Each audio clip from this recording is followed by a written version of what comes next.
Indeed. Good morning, team. Yes, we're coming to you live from Isiolo County. That is County 11. And currently we are en route north, so to speak. So this is all roads are leading through to Marsabit County, to Layangalani precisely. That is the lake shore of Lake Turkana that is going to be hosting the 14th edition of the Turkana Festival. And this is going to bring together at least 13 communities within this ecosystem. We are talking about the El Molo, who are among the marginalized communities in the country. We're talking about the Dasenach, Sakuye, Wata, to just name but a few of the communities who are going to be showcasing in this cultural exhibition that is also going to attract both local and international tourists. This is one of the festivals that the government has been pushing for to just open up the north to economic development, including matters of tourism activities. So we are likely to see a lot of activity, from various parts of the country as members of the public head to Loyangalani, and that's why we're here.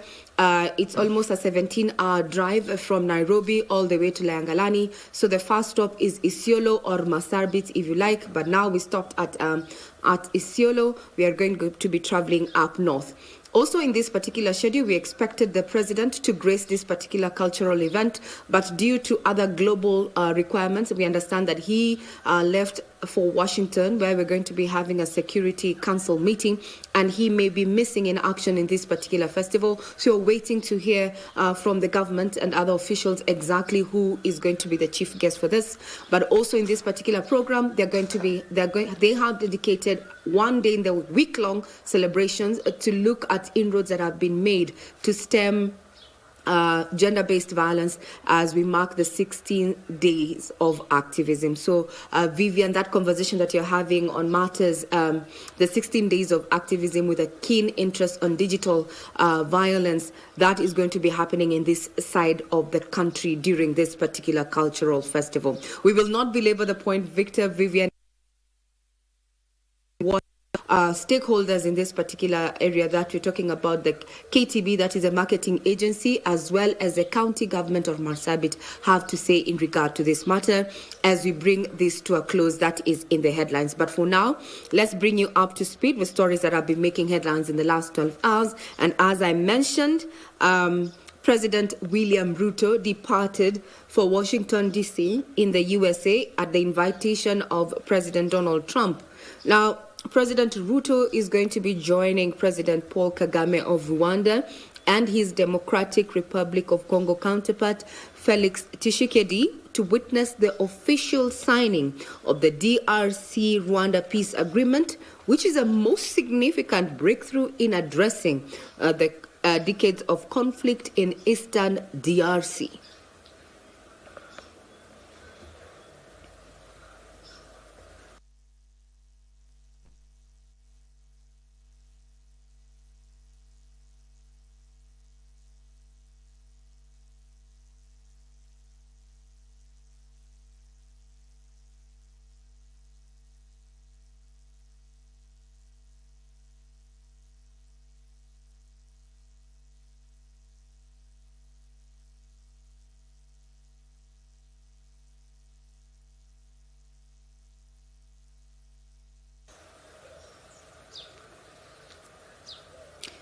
Now, according to the Security Council, in this month of December, and this particular meeting is that the council is going to be holding a briefing and have consultations on the situation in the Democratic Republic of Congo. Earlier in June, around the 27th of June, DRC as well as Rwanda had been engaged in mutual accusations of supporting proxies, armed groups in that particular conflict. So this particular meeting and this particular agreement is definitely a sign of hope to bring this place, or rather security, to the DRC. We'll continue keeping tabs on that now that the president departed for the US to have this particular meeting, or rather to witness this signing agreement between Rwanda and DRC there, so to speak.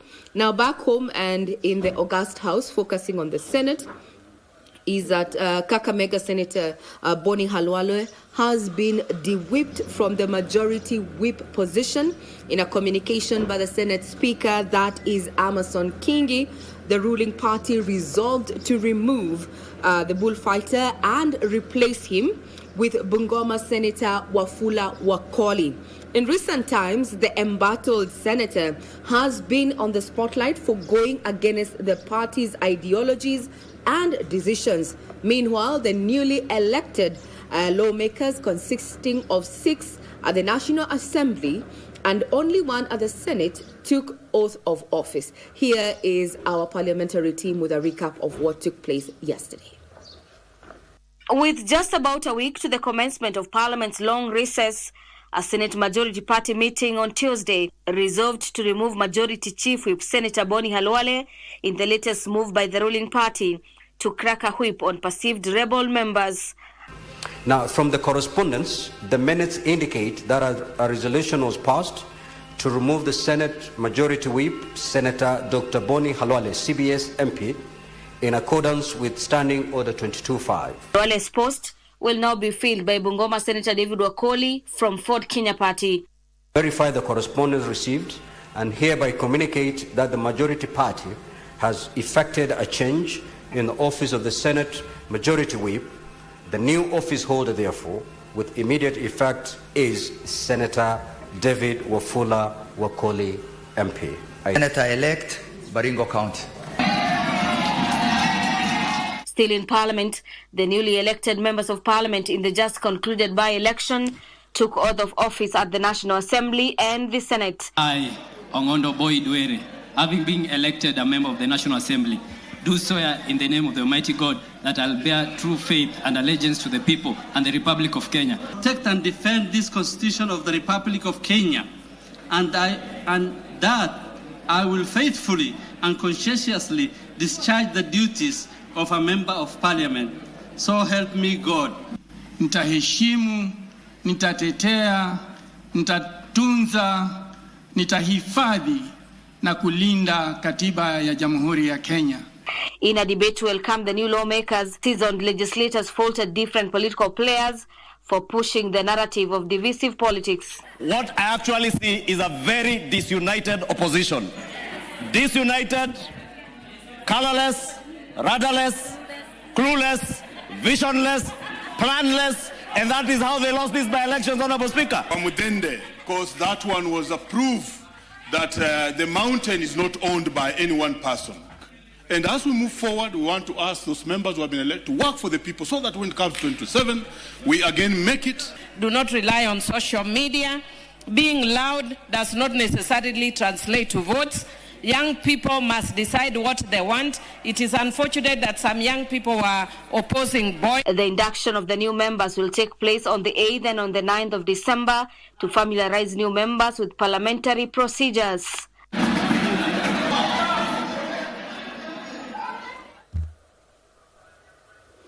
Now we'll be focusing on what is going to be happening at the Senate later today as the impeachment process of Governor Nyaribo takes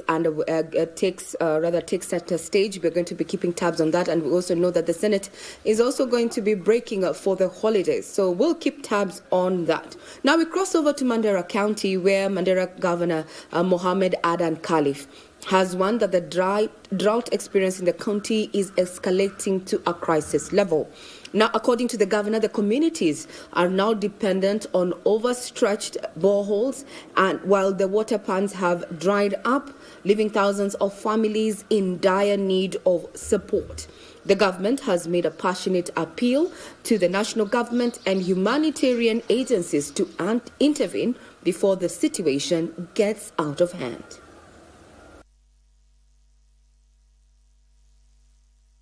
More than 95% of all the surface water sources, including underground water tanks, water ponds, and traditional catchments, have dried up.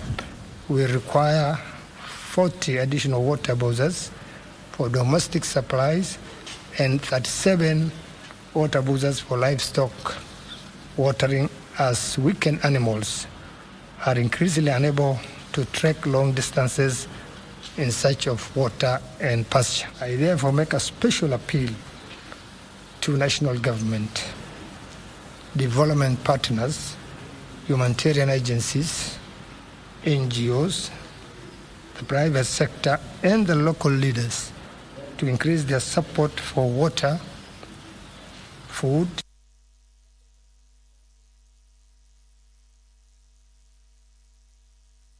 According to the disaster management report, it indicates at least 2 million Kenyans are staring at starvation owing to the current drought situation there. A passionate appeal from the Mandera County for intervention before more lives are lost in that particular county. We'll continue keeping tabs on that too. Now we cross over to business, where Kenya faces a research funding gap of 180 billion shillings annually. That Research and Innovation Principal Secretary Shakut Abdul-Raz says several options are under consideration to bridge that particular deficit. He says the government is mulling over issuing a research bond or mechanism for private equity. Kenya spends on average 0.8% of the annual budget on research, way below the recommended 2%. To bridge the 180 billion shillings research funding deficit annually, the government is considering issuing a bond to raise 1 trillion shillings under a 10-year research master plan. For the benefit of the society, if you like, the socialization of science, through this master plan, we are also advocating for the 2% of the GDP to support the research, development, science, technology, and innovation, and looking at the vision that we have to ensure that we can have impact.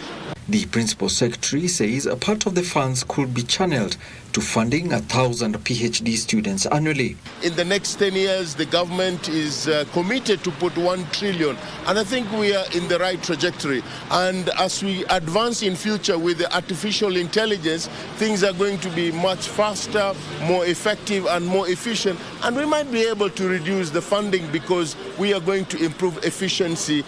We are looking at moving from the already proclaimed 2% of the GDP to get what research funding.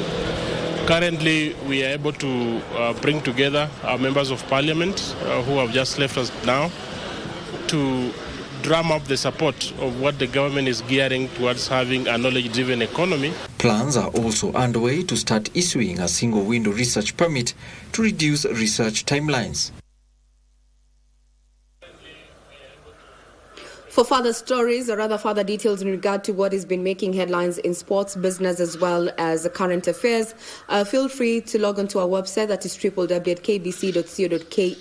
as we continue looking at what is developing, given that all eyes are going to be facing the National Assembly there, as well as the Senate that is going to be taking a break for the holidays there, as we look at what direction, the impeachment process of Governor Nyaribo is going to take. We also know the president is in Washington, and he's going to be witnessing quite a momentous occasion, so to speak, where Rwanda and DRC are going to be signing a peace agreement, which hopefully is going to open up matters peace going forward, especially in Eastern DRC. Now, back home, something is happening. The 14th edition of the Turkana Festival is going to be happening, or rather is happening beginning today all the way to the 7th of December. This has brought together 14 different communities from northern Kenya, if you like, including the Rendile, Gabra, Dasenach, Samburu, Konso, Wata, and other communities. This is just a mix within the ethnic group, a cultural festival that has been deemed an attraction to not only open up the north to domestic tourism, but also offers an opportunity for international tourists who are keen on culture and tradition to visit even the desert safari. Marsabit is known as the home to the Turkana boy, the cradle of mankind. Now let's have a look at what the governor has to say in regard to this particular festival, as well as the CEO of Kenya that is ahead of these festivities that are going to be kicking off today all the way to the 7th. Ladies and gentlemen, I want to take this opportunity to invite each and everyone to come and celebrate with us our Marsabit Lake Turkana Cultural Festival that will take place on the 3rd, from the 3rd to 7th of December this year. Loyangalani is where we have Lake Turkana, and that is where the desert meets the Jeddah Sea, formerly Jeddah Sea. We have a lot of attachment to this important event. It all began in 2008 when German embassy, because of the conflicts that used to be witnessed in that region between the 4 communities, that is the El Molo, the Samburu, the Rendille, and the Turkana, and they formed what was called El Moserotu. So they used to celebrate their cultures, and that was a way of bringing them together, fostering peace and unity, and preserving culture. On the onset of revolution, Marsabit County took over that event. Now we celebrate this cultural event yearly. It has actually turned out to be an international event attended by both local and international tourists. From the onset of devolution, the president has always been attending this function faithfully, and we are very grateful for his support. We are expecting him again on the 4th when we will be commencing officially. So we have 14 communities in Marsabit County. What began with the initial 4 communities around Lake Turkana now encompasses the whole county, where all the 14 communities showcase their culture and heritage. This year's theme is celebrating our cultural heritage, rising in unity, strengthening partnership for peace and progress. Through this festival, we have been able to stabilize the county. The conflicts that used to be experienced has now been stopped completely. Marsabit is like 24-hour economy now, if I may say. And people go about their business without any interference, without any fear. Many projects have been undertaken. All of us know about the Lake Turkana wind power that connects 365 megawatts to national grid, and many other projects underway. Many partners have come to invest in the county. So this is a rallying call for this important international cultural event that will be celebrated from the 3rd to the 7th. On behalf of Marsabit County, I invite all Kenyans and indeed all our international friends to come and celebrate with us our 14th edition of Marsabit Lake Turkana Cultural Festival. Karibuni. Loyangalani and the wider Marsabit region offers a unique blend of culture, adventure, history, and natural beauty, making it one of Kenya's most distinct tourism destinations. The striking landscapes around Lake Turkana has become popular for international filming, sightseeing, trekking, camping, and cultural immersion thanks to the Turkana Boy. So devolution has also opened up new opportunities for counties, and they've had an opportunity to brand and showcase their tourism assets, aligning with Kenya Tourism Board strategy to diversify product, particularly through cultural tourism, cultural immersions, and really showcasing the hidden gems.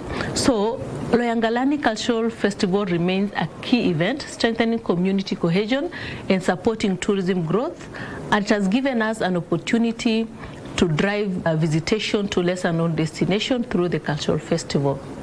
So for us, we are supporting the Longalani Cultural Festival because it is an opportunity for us to showcase what the Northern Circuit has to offer, from Lake Turkana to the Cradle of Mankind, to Loyangalani Desert Museum, to the mountain scenery and historical sites in Turkana, the Central Island National Park. We have the Ellis Springs, we have the astrotourism, which comes as a result of clear skies that provide exceptional conditions for stargazing.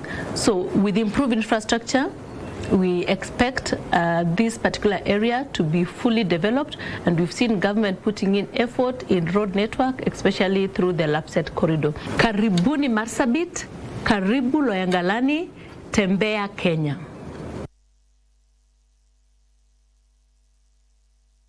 Indeed, those are just some of the stakeholders there who are rallying not only domestic travelers but also international travelers to make their way to Marsabit and precisely the shores of Lake Turkana in Loyangalani for the 14th edition of the Marsabit Turkana Cultural Festival that kicks off today all the way to the 7th.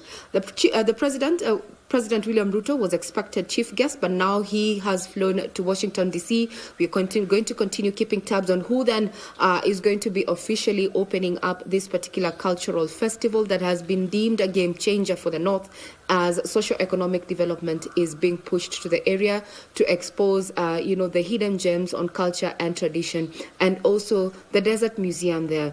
Marsabit is a county for the Turkana boy, cradle of mankind. We do hope that those who are in Nairobi, that is Victor, then you'll be able to experience what this region has to offer through our eyes. You are currently in Isiolo County. This is the Acacia Royal Court. Then as we head to Marsabit, which is County 11. But from County number 10, that is Isiolo. This is 11. From County number 11, Isiolo, I'm Regina Manyara. Now I hand you over to Broadcasting House. In not too long, in several hours, we are going to be in County number 10 that is going to be hosting this cultural festival. Now back to you, Broadcasting House. Thank you so much, Regina.